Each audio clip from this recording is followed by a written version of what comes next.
Let's be real for a second. What does it actually mean to live a good life? It's a question we've all asked ourselves, right? But the answers always seem so fluffy. Well, today we're cutting through all of that. We're going to build a real, practical blueprint for a flourishing life. And it's not based on opinions, it's based on the incredible science of positive psychology. So let's dive in.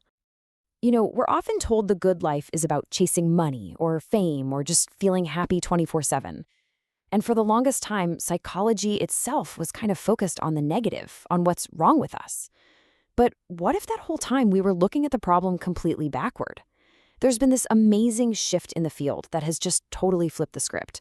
It's not about what's broken anymore. It's about what makes us come alive. And this really breaks it down perfectly. Think about it like this. Traditional psychology does the incredibly important work of getting someone from, say, a -8 on a life scale back up to 0. But positive psychology then steps in and asks, okay, now what? How do we get from that neutral 0 all the way up to a +8? It's the difference between just not being sick and actively thriving. It's about cultivating growth, not just removing obstacles. All right, so the first piece of our blueprint might actually surprise you. We have to start by looking beyond just happiness. Now, don't get me wrong, being happy is awesome, but the research is pretty clear. It's not the whole picture. In fact, if you make happiness your only goal, you can actually fall into a trap. Okay, so check this out. The research points to a really crucial distinction we need to make. There's happiness, our capacity for joy. And then there's maturity, our ability to really grapple with all the messy, complicated parts of life. And here's the key. They are two totally separate things. You can absolutely have one without the other. And once you get that, it just opens up a much deeper, much richer way of thinking about what a good life can be. Let's look at these 4 quadrants because we've all met people in each of these boxes, right? Top left, you've got the happy but immature life, maybe blissful but also a little sheltered from reality. Bottom right, the unhappy and mature. This is someone who gets the complexities of the world but it's crushed their spirit. The real goal, the sweet spot, is that top right corner, the happy and mature life. This is where you face the tough stuff. You've gained wisdom, but you've held on to your joy and optimism. It shows that a truly good life isn't just about feeling good, it's about growing through it all. Okay, on to our second pillar. So if the what of a good life is about more than just raw happiness, what about the how?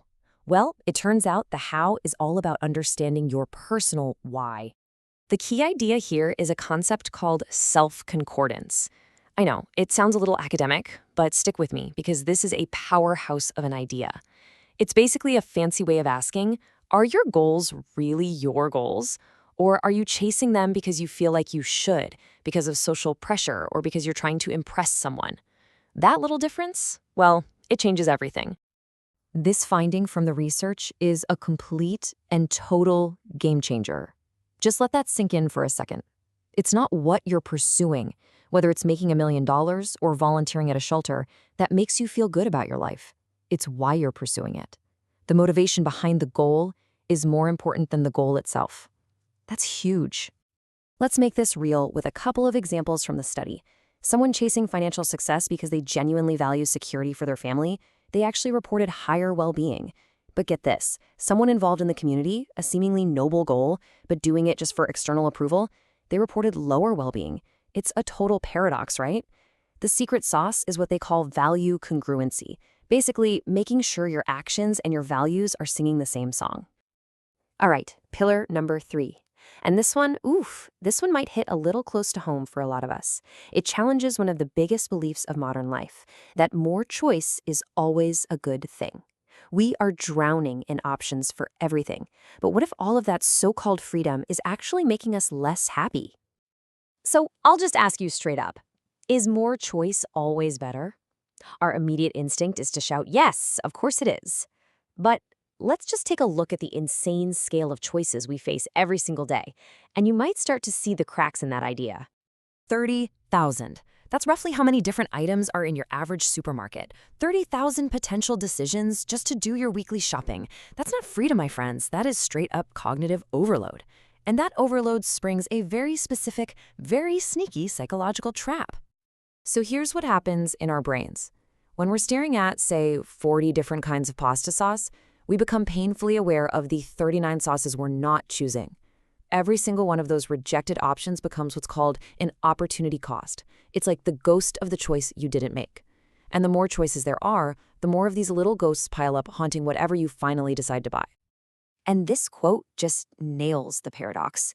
The very thing we think is going to make us happy, having all the options in the world, actually ends up draining our satisfaction. We're so busy wondering if we picked the absolute number one perfect option that we don't even enjoy the pretty good option we actually chose.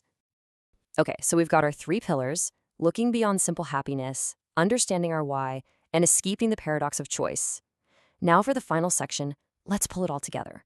This is where the rubber meets the road. How do we actually use this stuff to build a better life? Well, it all boils down to one fundamental shift: focusing less on what happens to us and more on what we actively choose to do. Researchers basically put life changes into 2 different buckets. In one bucket, you have circumstance changes. These are things that happen to you, like getting a big raise or moving to a sunny city. They feel amazing at first, but that happiness boost tends to fade. In the other bucket, you have activity changes. These are the things you intentionally do: starting a new hobby, practicing gratitude, committing to exercise. These are the ones with real staying power. And the data backs this up in a huge way. A long-term study found that, yeah, both kinds of changes can give you a nice initial boost. But look at this. Over time, only the happiness that came from activity changes, from the stuff people chose to do, was actually maintained. That shiny new car feels great for a month, but the satisfaction you get from learning to play the guitar, that can last a lifetime. A good life is an active life. So here it is, your builder's toolkit for a good life, based on everything we've just talked about. Number 1, pour your energy into intentional activities. Number 2, pursue goals that are self-concordant, that truly line up with your personal why. 3, deliberately choose to be in environments and around people that reflect your core values. And finally, number 4, become a conscious consumer of choice. Don't be afraid to limit your options. It'll probably make you happier. If there's one big idea to take away from all this, it's that you have agency. The good life isn't some treasure chest you just stumble upon one day. It's not a destination you finally arrive at. It is something you build consciously, brick by brick, every single day. So the real question isn't where you can find the good life. It's what are you going to build?